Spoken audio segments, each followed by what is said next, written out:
এইখিনি new market অৰ্থাৎ ওচৰতে পুভিতৰে গাঁও এইটো এটা এনেকুৱা এটা ৰাস্তা য'ত মানে নিৰল নিস্তব্ধ ৰাস্তা ইয়াৰ ওচৰে পাজৰে মানুহ বহুত কম মানুহ যাতায়াত হৈ থাকে এই নিউ মাৰ্কেটত মানে ওচৰতে এই পৰিয়ালটিৰ এখন ই ৰিক্সা ঘৰৰ সন্মুখতে ৰখাই আছিল পৰিয়ালটিৰ ই ৰিক্সা ঘৰৰ সন্মুখত থৈ ঘৰৰ ভিতৰতে আছিল পৰিয়ালটিৰ তাৰমানে লোকজনে এই ই ৰিক্সাখন চলাই মানে কিবাকৈ তাৰমানে পৰিয়ালটো পুহি আছিল তেওঁলোক ঘৰৰ ভিতৰত থাকোঁতেই ঘৰৰ সন্মুখত থকা গেটৰ সন্মুখত থকা ই ৰিক্সাখনৰ পৰাই এজন দুৰ্বৃত্তই স্কুটি লৈ আহি পেলাই এই বেটাৰীটো খুলি আছে তাৰমানে লগলগ গম পাই তাৰমানে সকলো ৰাইজ যাতে উপস্থিত হ'ল লগলগ তাৰমানে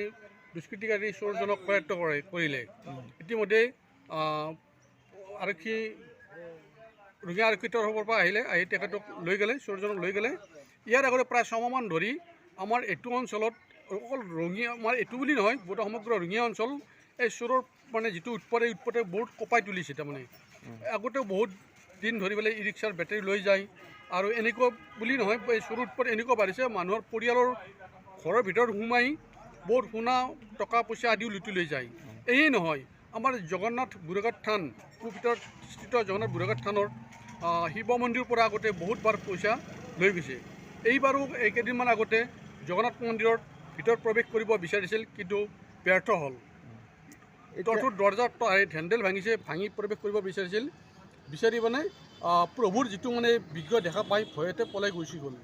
গতিকে তেনেকৈ ব্যৰ্থ হ'ল আমি এই চেনেলটোৰ যোগেদি আহ্বান জনাইছোঁ এনেকৈ আজি এইখন ৰাইজে ধৰিলে তেনেকৈ যদি প্ৰশাসন মহলেও যাতে অলপ তৎপৰতা হয়